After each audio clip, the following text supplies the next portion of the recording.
Kapolda Sulawesi Selatan, Sulsel, Irjen Setio Budi Moempoeni Harso mengunjungi Polres Jeneponto di Jalan Pelita, Kecamatan Binamu, Kamis, 27 April 2023, siang. Kunjungan tersebut usai insiden penyerangan oleh orang tak dikenal, OTK, dini hari tadi di Mapolres Jeneponto. Terlihat, iring-iringan dua mobil patwal mengawal kunjungan Irjen Setio Budi hingga memasuki halaman Mapolres. Saat tiba di pintu gedung utama, Irjen Setio Budi disambut hangat Kapolres Jeneponto, AKBP Andi Erma Suryono beserta jajaran petinggi Polres.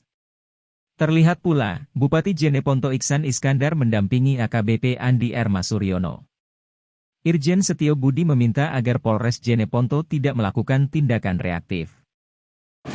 Bisa dijelaskan Jenderal terkait kunjungannya ke Mapolres Jeneponto hari ini? Terima kasih.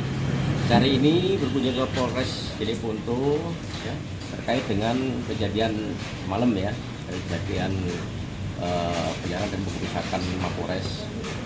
Kemudian saya ingin mengecek fakta yang terjadi di lapangan seperti apa, kerusakan Polres seperti apa, kemudian mendengar laporan dari Kapolres secara langsung dan juga saya sampaikan kepada Pak Kapolres. Kemudian ini yang pertama.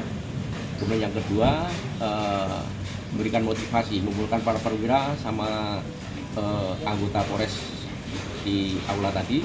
Saya memberikan motivasi, penekanan kepada anggota Polres untuk tetap tegar menghadapi kejadian itu, tidak ada reaksi-reaksi reaktif ya. Kita harus utamakan masyarakat. Polres harus tetap berjalan operasional, polsek juga demikian, memberikan pelayanan terbaik kepada masyarakat karena masyarakat masih butuh.